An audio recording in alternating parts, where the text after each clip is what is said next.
Hello all of you. आज इस video में we will discuss DPP 1.4 that is based on the concept of force on a current carrying conductor in magnetic field. Second part, इसका पहला part DPP 1.3 already uploaded है। तो जितने सारे अच्छे क्वेश्चन हैं वो डिस्कस करते हैं। सबसे पहले क्वेश्चन नंबर 1 देखते हैं, ठीक है। 1 ऐसा है कि figure shows a wire ring of radius a, ठीक है। ये रिंग जो है इसका रेडियस ए है, that is perpendicular to the general direction of radially symmetric diverging magnetic field. तो ये डाइवर्जिंग मैग्नेटिक फील्ड दिख रहा है, ये लाइन दिख रहा है, इसके अलोंग हमारा मैग्नेटिक फील्ड है, ठीक है। दैट मीन्स बेसिकली मैं ये कह सकता हूँ कि ये वर्टिकल के साथ कितना एंगल बना रहा होगा, वर्टिकल के साथ थीटा एंगल बना रहा होगा, ठीक है। Okay, the magnetic field at the ring is everywhere of the same magnitude b and its direction at the ring everywhere makes an angle of theta with the normal to the plane of the ring, ठीक है। Plane के साथ vertical line के साथ बोल सकता हूँ मैं थीटा बना रहा है with the normal to the plane of the ring, है ऐसे भी बोल सकता हूँ प्लेन के साथ। जैसे कि यहाँ पर डायग्राम में क्लियरली दिख रहा है थीटा एंगल, ठीक है।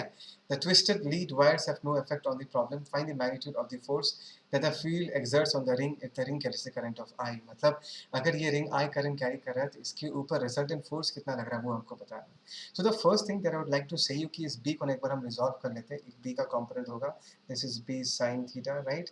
और डी का दूसरा कॉम्पोनेंट होगा इस तरफ, और इसका वैल्यू कितना होगा ध्यान से देखते हैं। इसका वैल्यू होगा इन दिस केस, एक minute, that is b cos theta, ये होगा वैल्यू। अच्छा, अब इस डायग्राम को ध्यान से देखना। So this is the ring that we are talking about, है ना।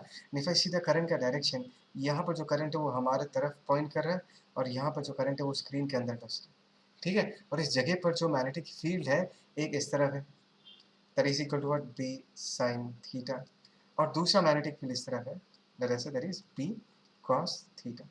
अभी हम ये देखेंगे कि इन मैग्नेटिक फील्ड के कारण फोर्स किस तरफ लगता है और कितना लगता है वो भी निकालेंगे। तो करंट अगर इस तरफ है, देखो ये डॉट का मतलब है कि करंट हमारे तरफ पॉइंट कर रहा है, और फोर्स का फॉर्मूला क्या है, एल क्रॉस बी। करंट जिस तरफ है उसी तरफ एल वेक्टर है, तो L cross B cos theta. देखो L cross B cos theta करूंगा तो थंब इधर पॉइंट कर रहा होगा, तो ये कॉम्पोनेंट इधर है, राइट।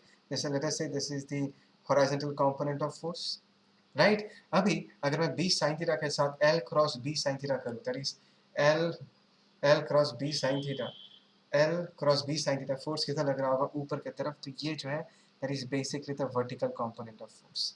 एफ वी आता है बी साइन थीटा के लिए, एफ एच आता है बी कॉस थीटा के लिए। Is that clear? क्या तुमको ये बात समझ में आया?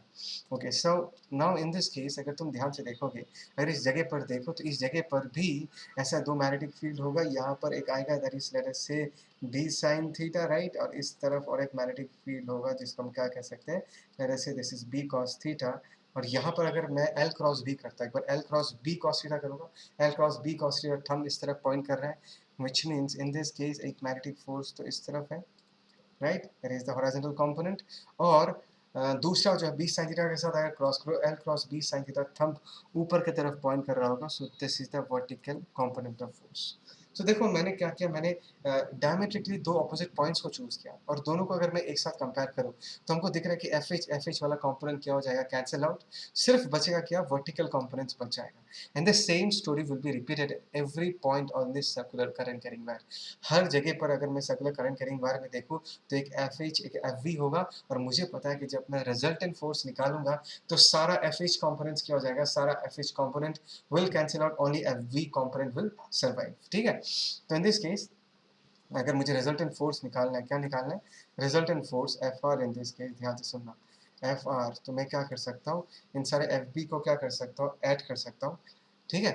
ओके, तो लेट अस से कि हमने यहाँ पर एक बहुत छोटा सा एलिमेंट लिया, लेट अस से हमने डीएल एलिमेंट लिया। तो डीएल एलिमेंट में ये जो छोटा सा वर्टिकल फोर्स लगेगा, that is integration of D F vertical, ऐसा लिख रहा हूँ, ठीक है। छोटा सा वर्टिकल फोर्स लगेगा, उसका वैल्यू कितना होगा, ध्यान से देखो, करंट आई, लेंथ की जगह हमने क्या लिखते हैं, D L.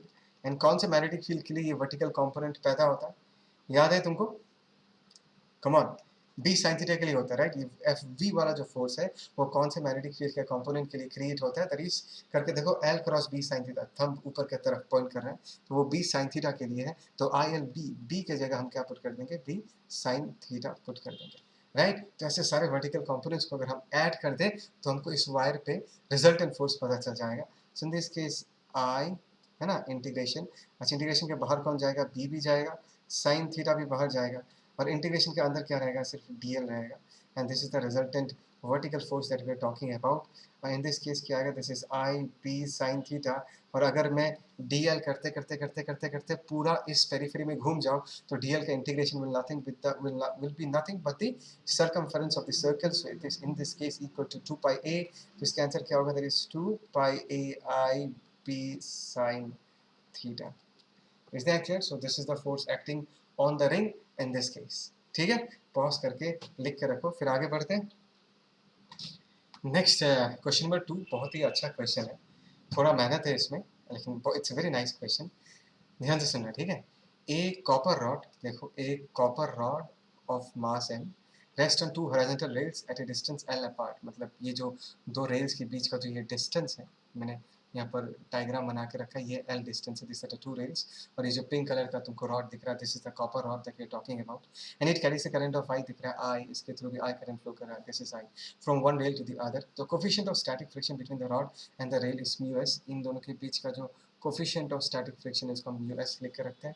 What are the magnitude and angle relative to the vertical, ठीक है, magnitude and angle relative to the vertical of the smallest magnetic field, क्या बोला मैंने, smallest magnetic field that puts the rod on the verge of sliding, मतलब magnetic field का minimum value क्या होना पड़ेगा, so that the rod start sliding. Start sliding का मतलब ये है, ध्यान से देखो, जो मैग्नेटिक फोर्स होगा, मैंने क्या किया, मैग्नेटिक फोर्स को दो कंपोनेंट में तोड़ के लिखा है। मैग्नेटिक फोर्स का एक कंपोनेंट FH हो गया, एक कंपोनेंट FB हो गया, बात समझ में आया। अभी FH क्या करेगा, FH इस बेसिकली रॉड को स्लाइड करवाना चाहेगा, रेल्स के ऊपर FH क्या करेगा, स्लाइड करके आगे लेके जाना चाहेगा। Is that clear? और इस स्लाइडिंग FH फोर्स को अपोज कौन कर रहा है, ये फ्रिक्शन अपोज कर रहा है। बात समझ में आ रहा है मैं क्या कह रहा हूँ? तो बेसिकली ये फ्रिक्शन अपोज कर रहा है, एंड जब ये rod will be about to slide, तो मैं ये कह सकता हूँ कि फ्रिक्शन जो है ये अपना कितना वैल्यू लगाएगा, या अपना लिमिटिंग वैल्यू अप्लाई करेगा। Is that clear? फ्रिक्शन जो अप्लाई करेगा अपना लिमिटिंग वैल्यू अप्लाई करेगा। मैं थोड़ा सा इसको नीचे लेके आता हूँ, एक मिनट। लिमिटिंग वैल्यू अप्लाई करेगा इसमें, ठीक है ना, एफ लिमिटिंग हमने लिख के रखा। तो मैंने वर्टिकल कंपोनेंट क्यों मारा, ध्यान से देखो, अगर एफ वी ऊपर की तरफ लगेगा, एफ वी का काम क्या है, एफ वी का काम क्या है, नॉर्मल फोर्स कमाना। नॉर्मल क्या है, बेसिकली दो सरफेसेस के बीच का प्रेसिंग टेंडेंसी। कैसा टेंडेंसी, प्रेसिंग टेंडेंसी, ठीक है, जितना ज़्यादा प्रेस करेगा उतना ज़्यादा फ्रिक्शन होगा। तो अगर एफ वी ऊपर की तरफ लग रहा है, तो वो रॉड को अगर ऊपर की तरफ पुल कर रहा है, तो रॉड का और रेल्स के बीच का जो प्रेसिंग टेंडेंसी है, नॉर्मल का वैल्यू क्या हो जाएगा, डिक्रीज हो जाएगा। नॉर्मल का वैल्यू डिक्रीज, तो फ्रिक्शन का वैल्यू भी क्या हो जाएगा, डिक्रीज हो जाएगा। So in FH, for FH it will be easier to make the rod slide over the rails. बात समझ में आया? FH क्या कर रहा है, फ्रिक्शन को अपोज कर रहा है, और F वर्टिकल जो दूसरा कंपोनेंट ऑफ मैग्नेटिक फोर्स है, वो नॉर्मल फोर्स के वैल्यू को घटा रहा है, ताकि लिमिटिंग वैल्यू ऑफ फ्रिक्शन वो घट जाए। ठीक है, it's a very nice problem, ध्यान से देखो। तभी now you need to understand, यहाँ पर स्मॉलेस्ट मैग्नेटिक फील्ड बोला है, तो मैग्नेटिक फील्ड को भी हम दो कंपोनेंट में एक्सप्रेस करते हैं। लेट अस से एक कंपोनेंट ऑफ मैग्नेटिक फील्ड को मैं ऐसे लिख सकता हूँ, यहाँ पर ड्रॉ कर सकता हूँ। लेट अस से एक कंपोनेंट मैग्नेटिक फील्ड ऐसा है, let us say this is the horizontal component of magnetic field. Current अगर ऐसा है, ध्यान से देखो, current if it is around this direction, this is magnetic field, तो L क्रॉस B करूंगा तो फोर्स किधर आएगा, ऊपर की तरफ। तो FV को बनाने वाला कौन है, BH। FV को क्रिएट करने वाला कौन है, BH। सिमिलरली दूसरा जो है मैग्नेटिक फील्ड, दूसरा कंपोनेंट ऑफ मैग्नेटिक फील्ड, उसको मैं ऐसे बनाता हूँ, let us say this is BV, ठीक है ना। और अगर मैं ये करंट है L क्रॉस BV करता हूँ, L क्रॉस BV करता हूँ, तो थंब इधर आएगा, तो BV के कारण कौन सा फोर्स आता है, ध्यान से देखना, BV के कारण FH फोर्स आता है, हॉरिजॉन्टल कंपोनेंट, एंड BH के कारण कौन सा फोर्स आता है, F वर्टिकल। बात समझ में आया? तो इन दोनों मैग्नेटिक फील्ड्स का जो रिजल्टेंट B वेक्टर होगा, late us say this is B, ये इसके साथ कितना एंगल बना रहा है, थीटा एंगल बना रहा है, correct. So in this case मैं क्या लिख सकता हूँ, BH की जगह मैं क्या लिख सकता हूँ, BH is nothing but equal to B sin theta. Is that clear? And BV की जगह मैं क्या लिख सकता हूँ, B cos theta. Is that clear? तो हमने ऐसे करके लिख के रखा है। अभी अगर हम इक्वेशंस लिखना चाहे, let us first right the equations. यहाँ पर FH जो है उसको कौन अपोज कर रहा है, फ्रिक्शन अपोज कर रहा है। तो मैंने यहाँ पर लिखा कि चलो एक मिनट, यहाँ पर FH जो फोर्स है that is equal to what, F limiting in this case, ठीक है। मैंने F लिमिटिंग मतलब दोनों को मिला के लिखा, ठीक है ना, this F plus this F को मिला के F लिमिटिंग लिखा, मतलब ये रिजल्टेंट लिखा है मैंने, ठीक है। तो FH के जगह हम लोग क्या लिख सकते हैं, what can we write in place of FH, current I, इसका लेंथ में L दे सकता हूँ, और FH को बनाने वाला मैग्नेटिक फील्ड क्या है, BV है, और BV का वैल्यू B cos थीटा है, तो हमने यहाँ पर B cos थीटा लिख दिया। That is equal to F limiting, मतलब दोनों फ्रिक्शंस का रिजल्टेंट वो क्या होगा, that is mu s into normal force. ठीक है ना, यहाँ पर normal is not equal to m g यार, यहाँ पर normal is not equal to m g, इस बात को याद रखना। तो यहाँ पर मैं नेक्स्ट, ये तो हमने हॉरिजॉन्टल डायरेक्शन के फोर्सेस को लिख दिया, अभी हम वर्टिकल डायरेक्शन के फोर्सेस को लिखेंगे। वर्टिकल डायरेक्शन में एफ वी ऊपर की तरफ है, नॉर्मल ऊपर की तरफ है, एम जी नीचे की तरफ है। तो एक काम करता हूँ, F V plus normal N, ये मैंने रिजल्टेंट नॉर्मल लिखा, मतलब दोनों नॉर्मल्स को एक साथ एन लिख दिया, मतलब रिजल्टेंट नॉर्मल लिख दिया। ये भी एन जो है वो रिजल्टेंट नॉर्मल ही है, ठीक है ना। दैट इज इक्वल टू नीचे की तरफ कितना लग रहा है, दैट इज एम जी लग रहा है। Is that clear? So in this case अभी अगर मैं नॉर्मल का वैल्यू लिखना चाहूँ, सॉरी यहाँ पर मैंने छोटा एफ बी लिख दिया, इसमें एक्चुअली कैपिटल एफ बी लिखना चाहिए था, तो मैंने यहाँ पर कैपिटल एफ बी लिख दिया। तो एन आर नॉर्मल का वैल्यू लिखना चाहूँ तो मैं क्या लिखूँगा, एम जी माइनस एफ बी। अच्छा, and M ji minus F B को क्या लिख सकते हैं, current I, length L, and F B के कारण कौन सा मैग्नेटिक फील्ड रिस्पॉन्सिबल है, बी एच, और बी एच को मैं क्या लिख सकता हूँ, बी साइन थीटा लिख सकता हूँ। Is that clear? सो ये हो गया हमारा नॉर्मल का वैल्यू। तो ये जो इक्वेशन 1 है और ये जो इक्वेशन 2 है, इन दोनों के इक्वेशन को यूज करेंगे फ्रॉम 1 एंड 2। इन दोनों इक्वेशंस को अगर हम यूज करते हैं, देखो I L b cos theta, इसको लिख लेते हैं, that is I L b cos theta, that is equal to what, that is equal to mu s into normal N R. N R की जगह हम ये लिख सकते हैं, that is m ji minus I L b sine theta लिख सकते हैं। ठीक है, अब इसको थोड़ा सिंप्लीफाई करके लिखते हैं, let us write this as, एक minute, okay, let us write this as, in this case, एक मिनट। तो यहाँ पर हमने लिख दिया I L b cos theta, और यहाँ पर हम क्या लिख सकते हैं, that is mu S M g, और यहाँ पर क्या लिख सकते हैं, minus mu s I L b sine theta. ठीक है, ऐसा लिख सकते हैं। अभी इसको यहाँ पर कंटिन्यू करते हैं, तो यहाँ से अगर मैं b कॉमन लेता हूँ, यहाँ से एक b, यहाँ से एक b कॉमन लेता हूँ, if I take b I L common लेता हूँ, बी आई एल, ठीक है ना। अगर मैं बी आई एल कॉमन लेता हूँ, यहाँ पर क्या बचेगा, ध्यान से देखो, यहाँ पर एक कॉस थीटा बचेगा, और इसको अगर मैं इधर लेके चला जाऊँगा तो क्या आएगा, बी आई एल कॉमन लूँगा तो म्यू एस साइन थीटा बचेगा। So this is mu S sine theta, ठीक है। दिस इज, और इस तरफ क्या बचेगा, this is mu S M g, ठीक है। तो इसको अगर मैं सिंपली b का वैल्यू लिखूँ तो क्या लिख सकता हूँ, that is mu S M G divided by, नीचे हम क्या लिख सकते हैं, i एक l आ जाएगा, and that is cos theta plus mu S sine theta. दिखा? सो ध्यान से देखो, यहाँ पर जो हमने b का वैल्यू निकाला, b जो है, b is basically a function of theta, मतलब इस थीटा के ऊपर डिपेंड कर रहा है, थीटा वैरी करेगा तो b का वैल्यू भी वैरी करेगा। तो अगर मुझे b का मिनिमम वैल्यू चाहिए, क्या बोला मैंने, b का अगर मुझे मिनिमम वैल्यू चाहिए तो मिनिमम मैक्सिमा निकालने का टेक्निक मैंने सिखाया था, याद है ये नहीं है?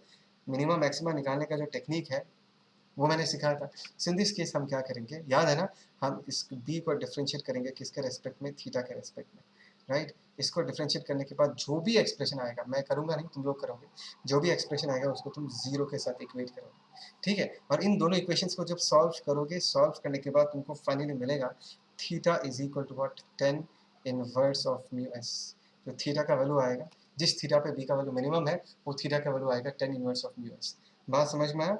बस अभी अगर तुमको b मिनिमम का वैल्यू निकालना है, किसका वैल्यू निकालना है, b मिनिमम का, तो तुमको बेसिकली क्या करना है, ये जो एक्सप्रेशन है, ये जो एक्सप्रेशन तुमको दिख रहा है, mu S M G I cos theta plus mu S sine theta, इसमें तुमको बस cos theta and sine theta का वैल्यू पुट कर देना है। ध्यान से देखो, इसका मतलब दिखता है तुमको, दैट इज टेन थीटा को हमने क्या लिख के रखा, म्यू एस लिख के रखा। तो टेन थीटा अगर म्यू एस है तो मैं एक ट्राइंगल बना सकता हूँ, right angle triangle, try to understand. Tan theta is mu s, मतलब देखो, टेन थीटा मतलब परपेंडिकुलर बाई बेस, इसको हम क्या लिख सकते हैं, root over of mu s the whole square plus 1। तो यहाँ पर जो कॉस थीटा साइन थीटा का वैल्यू है वो मैं इस ट्राइंगल से निकाल के यहाँ पर पुट कर सकता हूँ, और हमको b का मिनिमम वैल्यू पता चल जाएगा। और इसको सॉल्व करने के बाद इसका आंसर आता है 0.10 टेस्ला।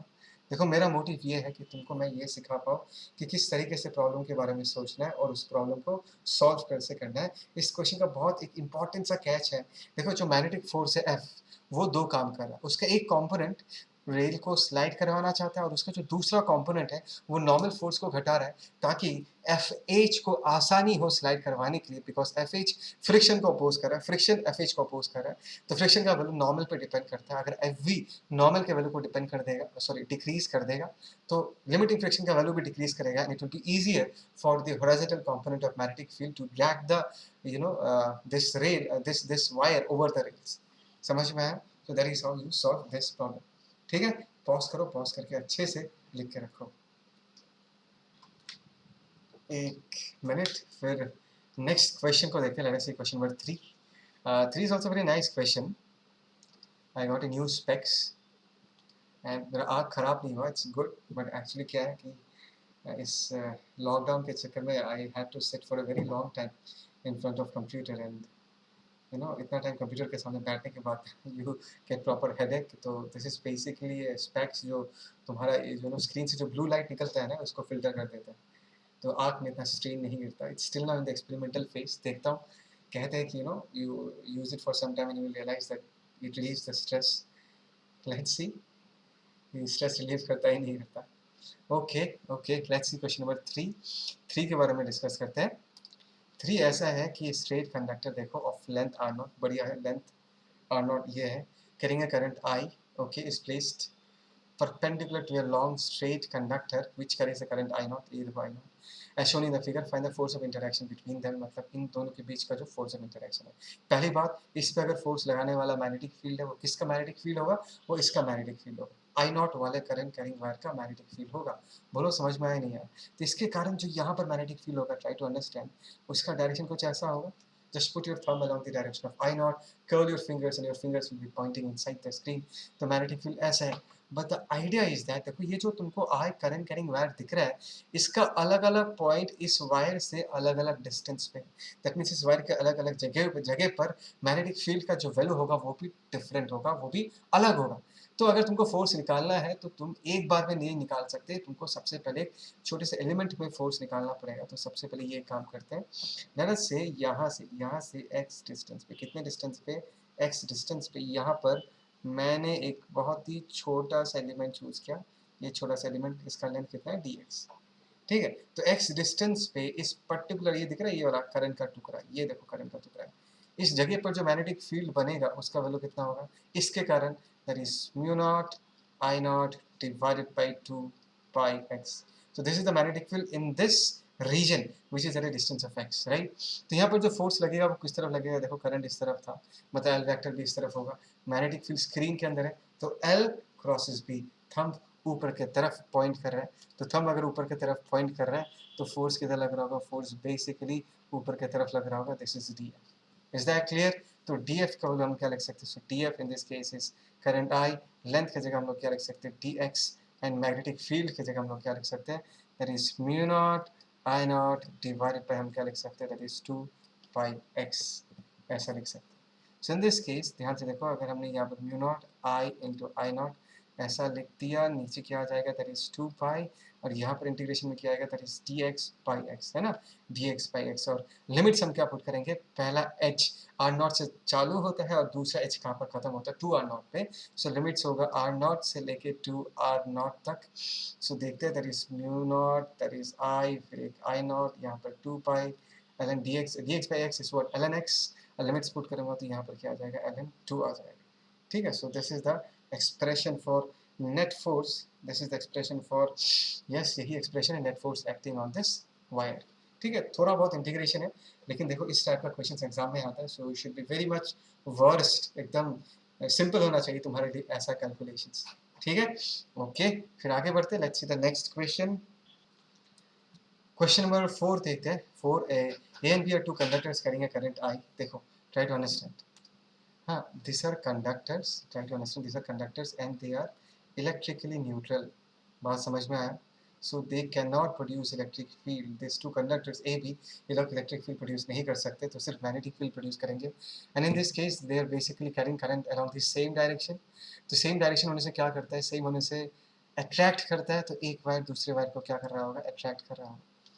ठीक है, बट देखो ये जो इलेक्ट्रॉन बीम है, सेकंड केस में इलेक्ट्रॉन बीम है, मतलब यहाँ पर ये क्या प्रोड्यूस करेगा, इलेक्ट्रिक फील्ड भी प्रोड्यूस करेगा, electric field not equal to zero, और मैग्नेटिक फील्ड भी प्रोड्यूस करेगा। बात समझ में आया? So in this case you need to understand something definitely, as because this are two electron beams we can say they are just like current carrying wires, so there should be some attraction because of magnetic force, but electric field के force के कारण, as because both of them are like charges, repulsion होगा, right?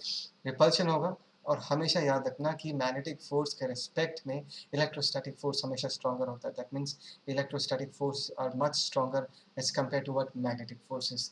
तो in this case ये चीज़ तुमको मैं आगे जाके एक जगह पर तुमको मिलेगा, जब पर हम इलेक्ट्रिक फील्ड इलेक्ट्रोमैग्नेटिक वेव्स के चैप्टर में इसका एक्चुअल एक वैल्यू आता है कि इलेक्ट्रिक फील्ड और मैग्नेटिक फील्ड का क्या रिलेशन है। बट अभी के लिए सिर्फ एक छोटा सा आइडिया याद रखना कि अगर कभी ऐसा वक्त आए कि electric field and magnetic field के कारण जो फोर्स लग रहा है उनके बीच चुनाव करना है कि कौन ज़्यादा कौन कम, तो इलेक्ट्रिक फील्ड वाला फोर्स हमेशा जीतेगा, ठीक है?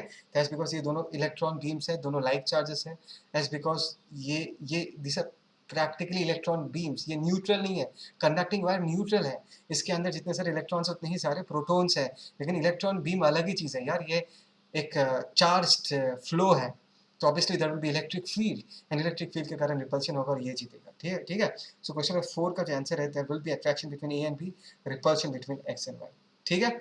ओके, आगे बढ़ते हैं। Let's see the next question. Okay, ये भी एक अच्छा क्वेश्चन है, मैं इसको थोड़ा सा यहाँ जगह चाहिए तो मैं यूज़ करूँगा ये जगह। देखो यहाँ पर सीन क्या है, सीन ऐसा है कि a horizontal rod of mass दिया हुआ है 10 ग्राम, लेंथ दिया हुआ 10 centimetre, is placed on a smooth plane inclined at 60 degree with the horizontal. तो एक स्मूथ प्लेन बना लेते हो, ऐसे ये हो गया हमारा स्मूथ प्लेन, ठीक है ना? ये हो गया हमारा smooth plane, this is basically 60 degree, ठीक है? With the length of the rod parallel to the edge of the inclined plane, ये जो इंक्लाइंड प्लेन के ऊपर सोया हुआ है, तो मैं कह सकता हूँ कि अगर मैं साइड से देखूंगा तो मुझे सिर्फ इस वायर का क्रॉस सेक्शन दिखाई देगा, ऐसा होगा क्रॉस सेक्शन, वायर मतलब उस इंक्लाइंड प्लेन पर ऐसे सोया हुआ है, ठीक है ना? तो इसका खुद का एक वेट होगा, मैं चलो वो लिख देता हूँ, दैट इज एम जी। ये काम कंप्लीट करके रखता हूँ, एक इस तरफ आएगा m g sine 60, that is m g root 3/2, और यहाँ पर क्या आएगा, this is basically m g cos 60, तो दिस इज mg/2। हमने mg वाला फोर्स लिख के रखा है, ओके। और यहाँ पर एक नॉर्मल भी आएगा, नॉर्मल भी लिख के रखते हैं, से इस तरफ एक नॉर्मल भी आएगा, this is the normal n, है ना? अच्छा, आगे पढ़ते हैं क्वेश्चन। क्वेश्चन ऐसा है, uniform magnetic field of induction B is applied vertically downwards. अच्छा, magnetic field vertically downwards apply किया गया है, this is the direction of magnetic field. If the current in the rod is 1.73 ampere, rod में current जो है वो 1.73 ampere है, then the value of b for which the rod remains stationary, मतलब उस mg रूट 3/2 को basically cancel out करना है। कौन कैंसिल आउट करेगा? मैग्नेटिक फोर्स कैंसिल आउट करेगा। तो सबसे पहले हमको मैग्नेटिक फोर्स चाहिए किस तरफ, वो तो हमको पता है कि इसके ऑपोजिट होना पड़ेगा। तो अगर मैं करंट इस क्रॉस सेक्शन में, दो चॉइसेस है मेरा, अगर मैं अंदर की तरफ मानूंगा, if I choose the current pointing this way, so एक बार L क्रॉस B करके देखो, मैग्नेटिक फोर्स अगर इन दिस केस ऐसा करोगे तो मैग्नेटिक फोर्स ऐसा आएगा, और F का एक कंपोनेंट mg रूट 3/2 को सपोर्ट करेगा। ऐसे कंडीशन में तो ये कभी भी इक्विलिब्रियम में नहीं रह सकता। मुझे ऐसा एक फोर्स चाहिए जो कि इसके ऑपोजिट आए, तो ये वाला क्रॉस नहीं हो सकता, ये वाला केस हम नेग्लेक्ट करते हैं, क्रॉस वाला केस नहीं हो सकता। अभी इमेजिन करो कि अगर ये करंट ऐसा हो, मतलब ये जो डॉट दिख रहा है इसका मतलब है कि इस वायर के थ्रू जो करंट इस वक्त फ्लो कर रहा है वो तुम्हारे तरफ पॉइंट कर रहा है, it is pointing towards you, magnetic field downward direction में है, तो एल क्रॉस बी करो, कम ऑन। एल एल मतलब करंट जिस तरफ है उसी तरफ एल वेक्टर होगा, एल क्रॉस बी करोगे तो थंब इस तरफ आएगा। So try to understand in this case जो मैग्नेटिक फोर्स आ रहा है, that magnetic force is basically along this direction. Is that clear? तो एफ का एक कॉम्पोनेंट इस तरफ आएगा, so if this is 60, this is also 60, और इसको मैं क्या लिख सकता हूँ, एफ कॉस 60 मतलब f/2, और एफ का दूसरा कॉम्पोनेंट इस mg की तरफ आएगा, mg/2 के साथ इसको मैं लिख सकता हूँ, ये अगर f cos 60 है, ये f sin 60 होगा, ठीक है ना? तो इसको मैं यहाँ लिख सकता हूँ, f sin 60 is what root 3/2। तो ये हो गया FBD force diagram. I hope so तुमको ये बात समझ में आ रहा है। मैं काम कर, okay, is it fine, is it fine? तो मैं अभी इसको अगर सॉल्व करूंगा तो मैं क्या लिख सकता हूँ, मैं लिख सकता हूँ कि f/2 mg रूट 3/2 को क्या कर देगा, बैलेंस कर देगा। तो f/2 क्या करेगा, ध्यान से देखो, mg रूट 3/2 को बैलेंस कर देगा, ठीक है? f/2, ये 2 चला गया, f के जगह हम लोग करंट I, लेंथ इसका क्या दिया हुआ है, लेंथ में L दे देता हूँ, मैग्नेटिक फील्ड B दे देता हूँ, ठीक है, ILB, बिकॉज ये दिख रहा है current carrying wire and magnetic field दोनों के बीच एंगल कितना है 90 डिग्री। ये करंट स्क्रीन से बाहर निकल रहा है और ये जो है वर्टिकली डाउनवर्ड है, तो L vector and B vector के बीच एंगल कितना होगा 90 डिग्री, तो हमने ILB लिख दिया। And this is in this case what mg root 3। तो यहाँ पर तुमको पूछा क्या है, then the value of B, तो यहाँ से हम B का वैल्यू निकाल सकते हैं। B का वैल्यू होगा that is mg root 3 divided by हम क्या लिख सकते हैं, IL लिख सकते हैं। Exactly, so this is the value of B that is required in this case। ठीक है, वैल्यूज पुट करके इसका आंसर निकाल लेना, लेकिन कंसेप्ट समझना है, that is very very important. I hope so तुमको ये बात समझ आया। पॉज करो, लिखो, फिर आगे बढ़ते हैं। चलो, okay fine, so let's move ahead, let's see the next question. ये सिंपल है, यस ये भी सिंपल है। नंबर 7 जल्दी जल्दी डिस्कस कर लेते हैं। 7 क्या है, देखो ऐसा है कि स्क्वायर लूप ऑफ साइड ए, ध्यान रखना इसका साइड ए है, hangs from an insulating hanger of spring balance, is spring balance, the magnetic field strength B occurs only at the lower edge, right? If the current is I, find the change in the reading of the spring balance. If it carries the current I, find the change in the reading of the spring balance if the direction of the current is reversed। एक बार current एक तरफ flow करा, एक बार हमने current के direction को reverse कर दिया, तो स्प्रिंग बैलेंस के रीडिंग में क्या फर्क आएगा। ठीक है, इनिशियली देखो करंट ऐसा फ्लो कर रहा है, तो इस वायर का मैं खुद का वेट mg ऐसा लिख सकता हूँ, और करंट अगर ऐसा फ्लो कर रहा है, मैग्नेटिक फील्ड अगर स्क्रीन के अंदर पॉइंट कर रहा है, तो इस वायर पे जो फोर्स लगेगा, magnetic force that is L cross B किस तरफ लगेगा, L क्रॉस B करूंगा तो फोर्स नीचे की तरफ आएगा। आई होप सो तुम ये बात मानते हो। तो ये जो फोर्स है Fs वो नीचे की तरफ आ रहा है, और ऊपर इस तरफ कौन सा फोर्स लग रहा है, यहाँ पर हमारा एक मिनट, ये Fs गलती से लिख दिया, Fb लिखना चाहिए था, ये हो गया हमारा मैग्नेटिक फोर्स, है ना। और ऊपर क्या लग रहा है, ऊपर हमारा स्प्रिंग फोर्स लग रहा है, एंड स्प्रिंग फोर्स जितना होगा उतना ही होगा रीडिंग ऑफ स्प्रिंग बैलेंस। तो हम यहाँ पर ये लिख सकते हैं कि Fs बराबर mg प्लस Fb लिख सकते हैं। ठीक है, so in this case spring balance का रीडिंग ये है। फाइन, अगर तुम चाहो तो Fb का भी वैल्यू लिख के रख सकते हो, दैट इज I, लेंथ कितना है इसका, sorry I, capital I and B, so this is the value of Fb। अभी अगर तुम करंट को रिवर्स कर दो, ठीक है, मैं अभी इस पोर्शन को मिटा दे रहा हूँ, लेट अस से मैंने इसको मिटा दिया। अभी अगर तुमने करंट के डायरेक्शन को रिवर्स कर दिया, मतलब नाउ बेसिकली करंट इस तरफ अगर फ्लो करेगा, mg तो अभी भी नीचे की तरफ एक्ट कर रहा है, अभी मैग्नेटिक फोर्स किस तरफ लगेगा, L क्रॉस B ऊपर की तरफ आएगा, magnetic force is basically acting in the upward direction, so this is Fb। अभी इस लूप पे अगर मैं नेट फोर्स इक्वेट करूँ तो मैं क्या लिखूंगा, magnetic force Fb plus spring force Fs, there along in the same party, that is equal to what mg। तो स्प्रिंग फोर्स कितना लग रहा होगा, ध्यान से देखो Fs, इनफैक्ट ये बदल जाएगा, F डैश एस लिखता हूँ, और इसका वैल्यू कितना होगा, that is mg minus Fb। Fb का वैल्यू अभी भी IAB ही होगा। सो दिस इज द पुराना spring reading, this is the new spring balance का रीडिंग, डेफिनेटली ये ज़्यादा होगा, ये कम होगा। तो चेंज इन रीडिंग क्या लिख सकते हैं, चेंज इन रीडिंग हम Fs minus F dash S लिख सकते हैं।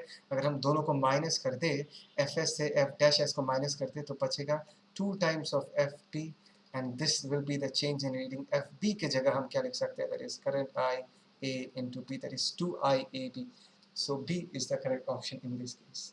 ठीक है, पॉज करो, कुछ लिखना तो लिखो, आगे बढ़ते हैं। Okay, let's move ahead.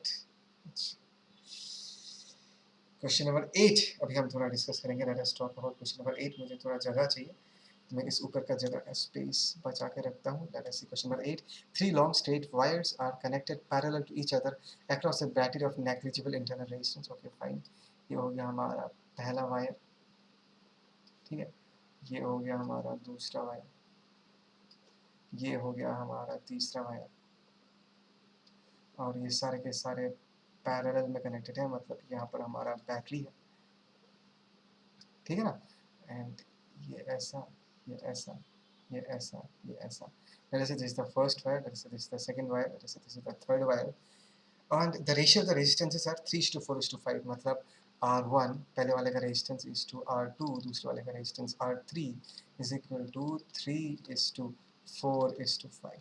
ठीक है, what is the ratio of distances of the middle wire from the others if the net force experienced by it is 0। ये बीच वाले वायर का जो नेट फोर्स है वो 0 एक्सपीरियंस करेगा।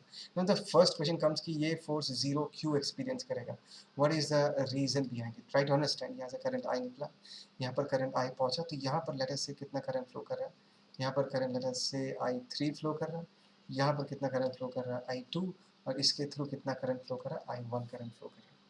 Is that clear? And let us say in this case इन दोनों के बीच का जो डिस्टेंस है इसको मैं R1 लिखता हूँ, और इन दोनों के बीच का जो डिस्टेंस है उसको मैं R2 लिखता हूँ। और हमने ये सीखा है कि अगर we have got two parallel wires and they're basically carrying current along the same direction, they're going to attract each other, तो ये इसको attract कर रहा होगा let us say with a force F1, और ये वाला वायर भी इसको attract कर रहा होगा let us say with a force of F2, and we know that अगर इस वायर को इक्विलिब्रियम में रहना है, नेट फोर्स 0 होना है, तो मैं कह सकता हूँ कि F1 इक्वल टू हम क्या लिख सकते हैं F2 लिख सकते हैं। ठीक है, F1 का वैल्यू क्या होगा, दोनों वायर्स के बीच का जो पर यूनिट लेंथ का फोर्स का फॉर्मूला था वो क्या था, that is mu not I1 in this case into second current क्या है I2 divided by that is 2 pi distance क्या लिख सकता हूँ हम लोग R1 लिख सकते हैं। ये याद है ना formula, force per unit length. Similarly ये जो फोर्स है इन दोनों के बीच का जो अट्रैक्टिव फोर्स है, ट्राई टू अंडरस्टैंड, इन दोनों के बीच का जो ये वाला अट्रैक्टिव फोर्स है F2 का वैल्यू कितना होगा, ध्यान से देखो F2 का वैल्यू होगा that is mu not, current in दोनों में कितना है, इसमें है I2 इसमें है I3, तो हमने यहाँ पर I2 लिख दिया, यहाँ पर हमने I3 लिख दिया, डिवाइडेड बाई 2 पाई, इस डिस्टेंस को हमने R2 लिख दिया। देखो म्यू नॉट गेट्स कैंसिल, 2 पाई गेट्स कैंसिल, यहाँ पर I2 गेट्स कैंसिल, तो यहाँ पर हमको क्या मिल रहा है, it is R1 by R2। अगर मैं ऐसा लिख दूँ R1 बाई R2, तो मैं यहाँ पर क्या लिख सकता हूँ, that is I1 by I3 लिख सकता हूँ। Is that clear? That means मुझे I1 बाई I3 का रेशियो अगर किसी तरीके से हम निकाल लेते हैं तो हम डिस्टेंसेस का रेशियो R1 R2 का वैल्यू निकाल सकते हैं।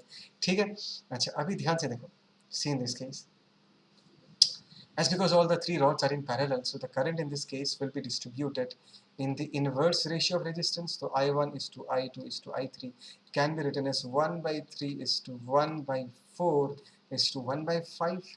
तो यहाँ पर अगर मैं I1 का वैल्यू लिखना चाहूँ, I1 के वैल्यू को मैं K by 3 लिख सकता हूँ, एंड I3 के वैल्यू को लिखना चाहूँ तो मैं K by 5 लिख सकता हूँ। तो अगर मुझे I1 by I3 चाहिए, I1 by I3 चाहिए, तो मुझे क्या मिलेगा, 5 by 3। Is that clear? तो यहाँ पर हमने क्या लिख दिया, 5 by 3। सो जो रेशियो ऑफ डिस्टेंस होगा that is 5:3। Is that clear? पक्का समझ में आया? पॉज करो, लिखो, मैं इसको मिटा रहा हूँ। ओके, अभी लेट्स सी क्वेश्चन 9 बहुत सिंपल क्वेश्चन है। सिर्फ यहाँ पर क्वेश्चन में एक छोटा सा करेक्शन है, 9 में एक करेक्शन कर लेना कि जो लास्ट लाइन है ना, यहाँ पर बी जो है, बी की जगह सी लिख देना, force exerted by C on A. ठीक है ना, बेसिक सा क्वेश्चन है ये भी, वैसे ही उसी लेवल पे ही है कि दो पैरेलल वायर्स पे जो फोर्स लगता है ना, उसी के टॉपिक के ऊपर ये क्वेश्चन पूछा गया है।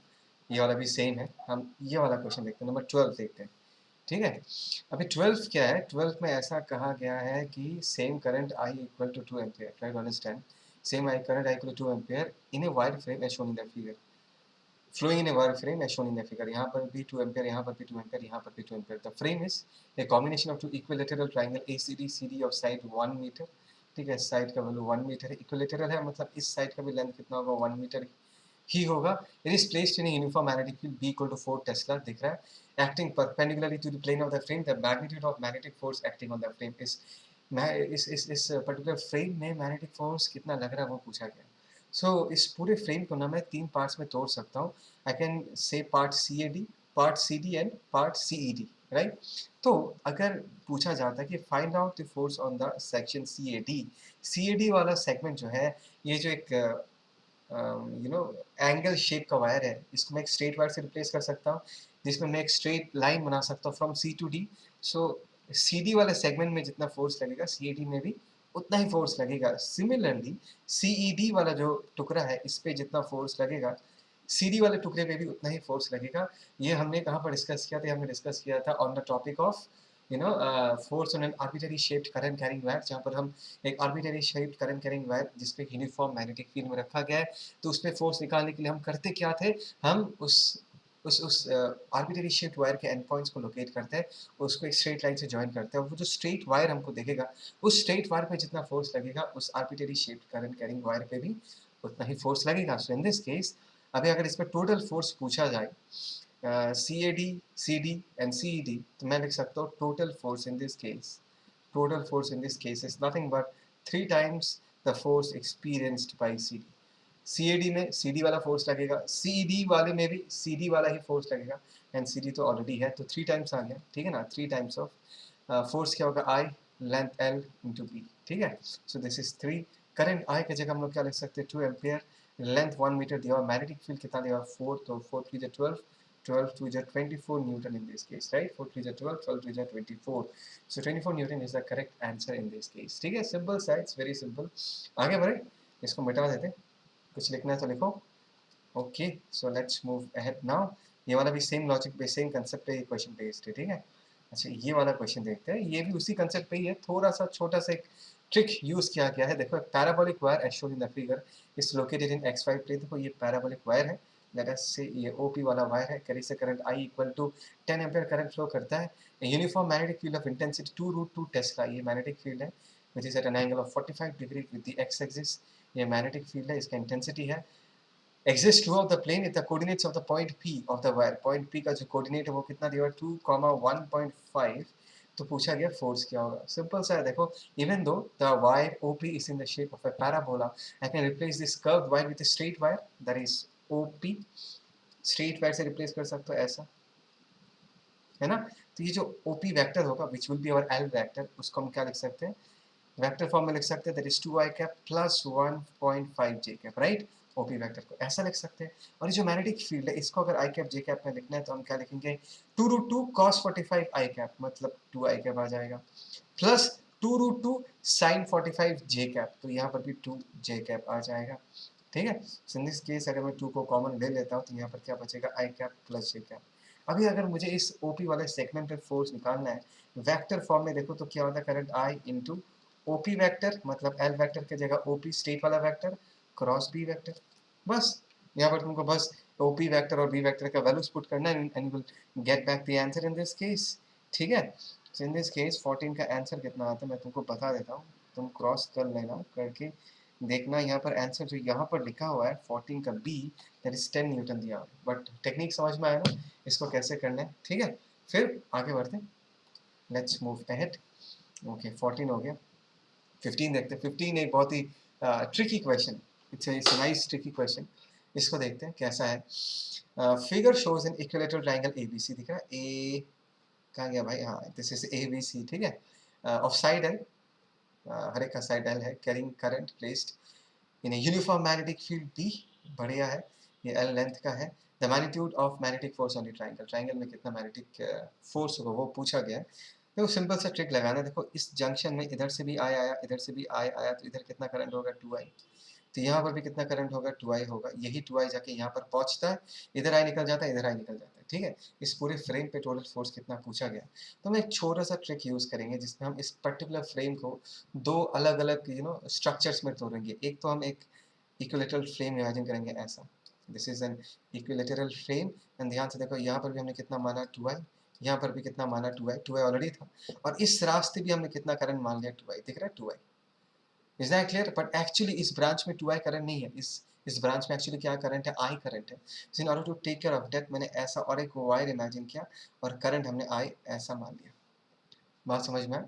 हमने ऐसा मान लिया यहाँ पर मैग्नेटिक फील्ड ऐसा होगा, यहाँ पर भी मैग्नेटिक फील्ड ऐसा होगा।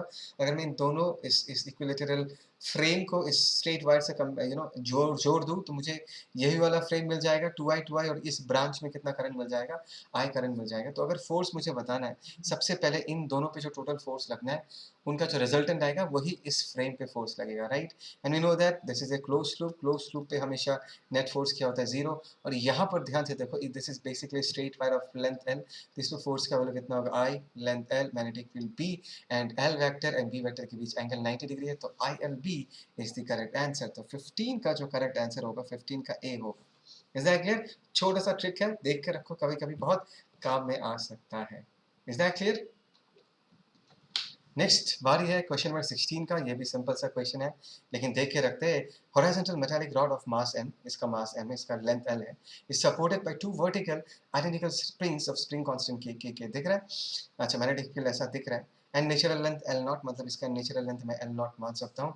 ए current I flowing in the rod in the direction shown, current I ऐसा फ्लो कर रहा है। If the rod is in equilibrium then the length of each spring in this state is, the rod is in equilibrium. एक बार rod का FBD बना लेते हैं, इसका खुद का सेल्फ वेट लग रहा होगा mg इस तरफ, दूसरा फोर्स क्या लग रहा होगा, ध्यान से मैग्नेटिक फोर्स लग रहा होगा, करंट इस तरफ है B ऐसा है, तो L क्रॉस B, थंब किधर आएगा ऊपर की तरफ, तो यहाँ पर मैग्नेटिक फोर्स लग रहा होगा F B, and F B का वैल्यू हम क्या लिख सकते हैं in this case, that is current I L B. ये हो गया करेक्ट।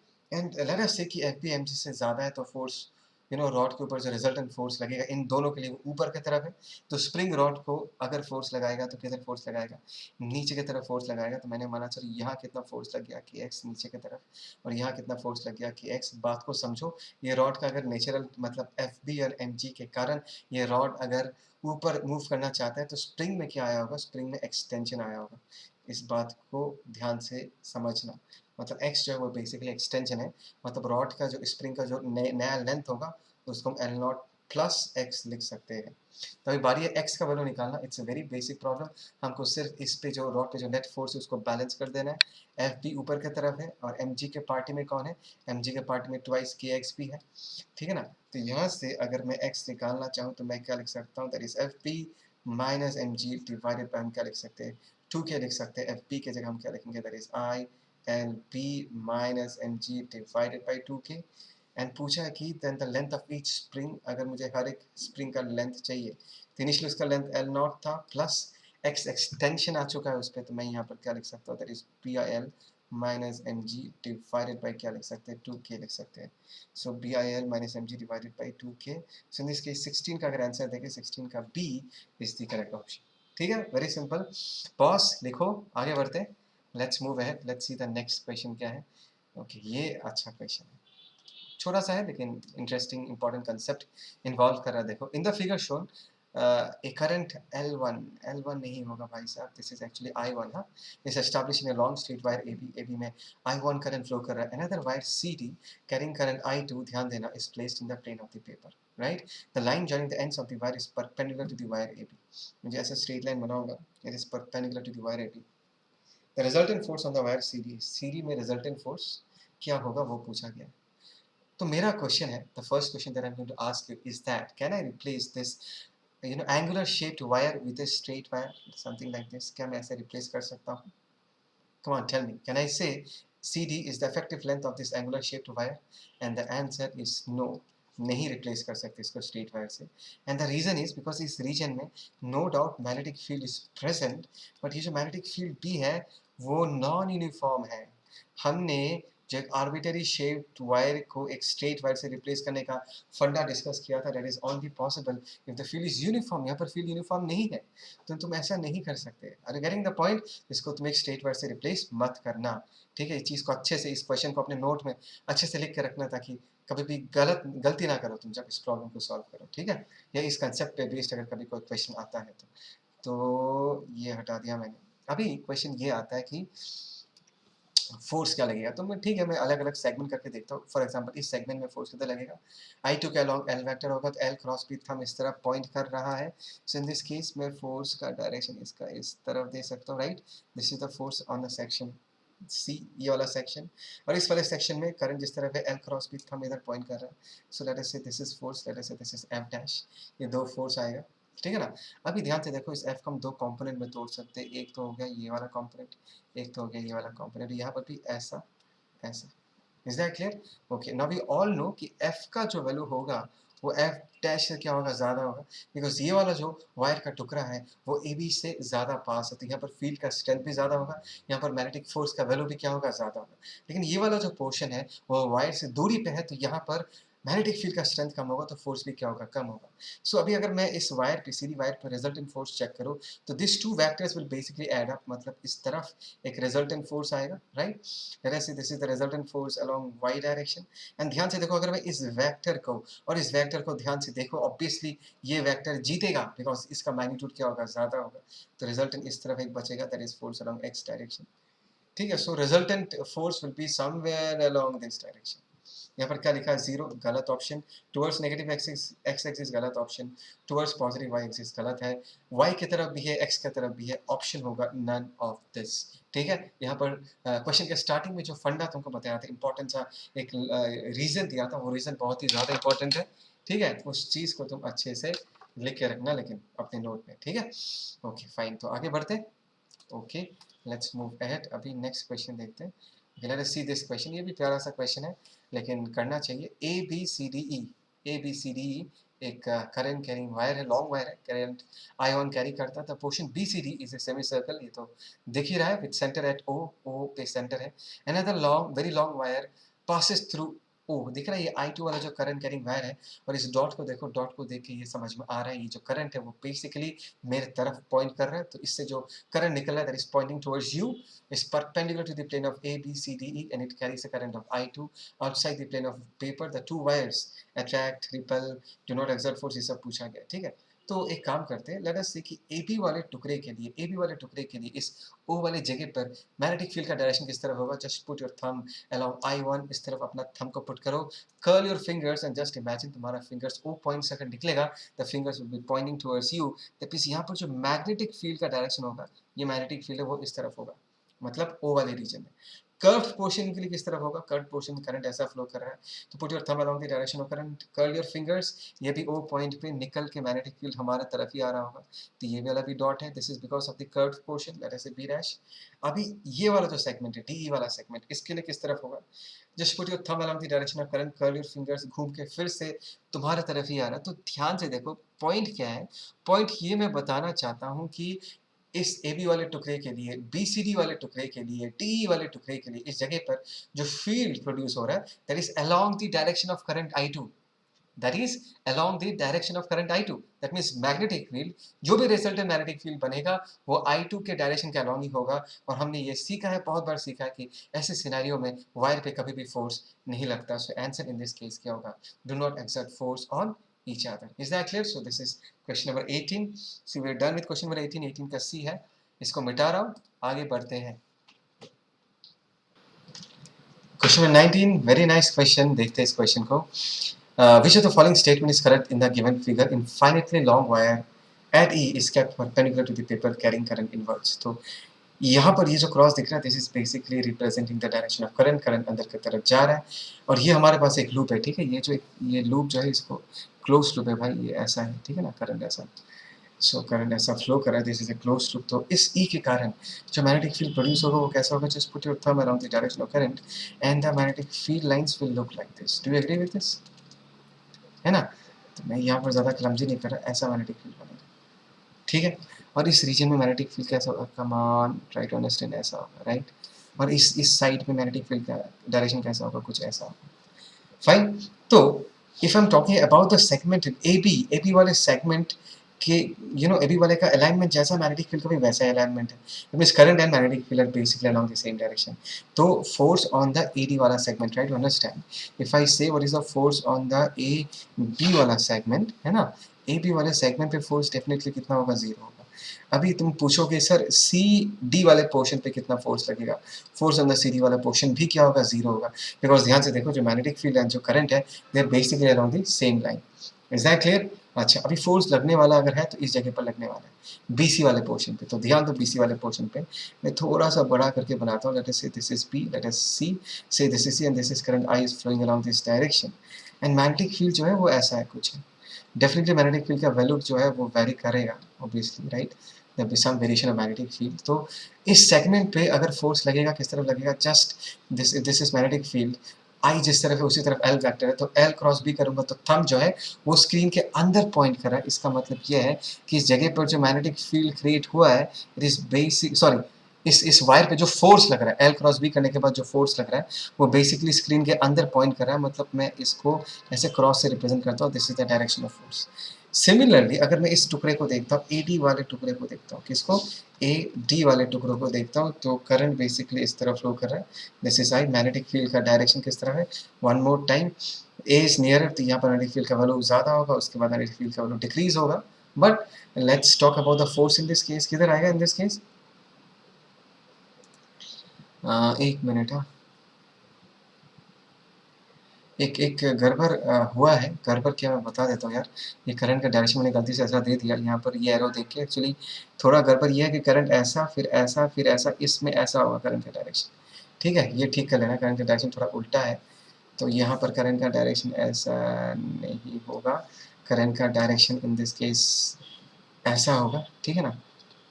तो in this case L cross B force जो होगा वो ऊपर की तरफ पॉइंट कर रहा होगा, तो ये डायरेक्शन नहीं होगा, ठीक है, डायरेक्शन होगा हमारी तरफ पॉइंट कर रहा है, मतलब will be represented by a dot, force ऐसा है, और इस जगह पर करंट अगर ऐसा फ्लो कर रहा है तो एल क्रॉस बी करूँगा तो थंब स्क्रीन के अंदर घुसेगा, तो इस जगह पर जो फोर्स वो क्रॉस ऐसा दिखा रहा होगा। So this is the force. एक चीज़ तो हम गेस कर सकते हैं यार कि इस साइड पे जितना फोर्स लगेगा, डायरेक्टली बताना मुश्किल है बिकॉज यहाँ पर फील्ड वेरी कर रहा है, इंटीग्रेट करके बताना पड़ेगा, यहाँ पर भी फील्ड वेरी कर रहा है, पर दोनों का वेरिएशन एग्जैक्टली सेम है, तो दोनों का मैग्नीट्यूड वाइज फोर्स भी क्या होगा, सेम होगा। So all over the loop अगर मुझे फोर्स पूछा जाए तो all over the loop force का वैल्यू कितना आ रहा है, 0 आ रहा है। Is that clear? But there is torque because ये वाला फोर्स बीसी वाले पोर्शन को स्क्रीन से बाहर लेके आना चाहता है एंड एडी वाले पोर्शन को स्क्रीन के अंदर लेके जाना चाहता है। सो कोई अगर ओ से देखेगा, आई थिंक सो फ्रॉम ओ, अगर ओ से कोई देखेगा तो ये दिखेगा कि बेसिकली ये कुछ ऐसा रोटेट कर रहा है, मतलब बीसी वाला पोर्शन उठ के तुम्हारे तरफ आ रहा है, एडी वाला पोर्शन स्क्रीन के पीछे जा रहा है। सो बेसिकली रोटेशन अगर कोई यहाँ से देखेगा तो क्लॉकवाइज रोटेशन दिखेगा। So loop will rotate clockwise about axis O O dash when seen from O. Is that clear? Clockwise rotation दिखेगा। Nice question. कुछ लिखना है तो लिख के रख सकते हो, ठीक है?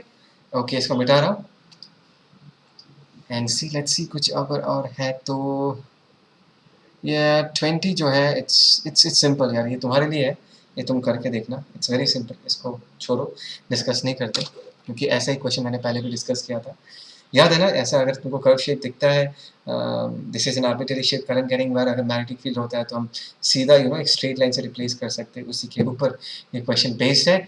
So done for today, I hope you enjoyed this. बहुत अच्छे क्वेश्चन थे। As that DBP number progresses, level of questions increases. बहुत बढ़िया क्वेश्चंस है, इसको अच्छे से स्टडी करना। कोई भी अच्छा क्वेश्चन है उसको लिख के रखना, कोई भी अच्छा कंसेप्ट मिले उसको लिख के रखना। देखो ये छोटा छोटा जो एफर्ट अभी लोगे ना, वो finally down the line compound होता है। बात समझ में आ रहा है? It will keep on compounding and finally जिस जब जेई दोगे तब जाकर उसका फाइनल रिजल्ट तुमको मिलेगा। ठीक है? So done, bye, take care.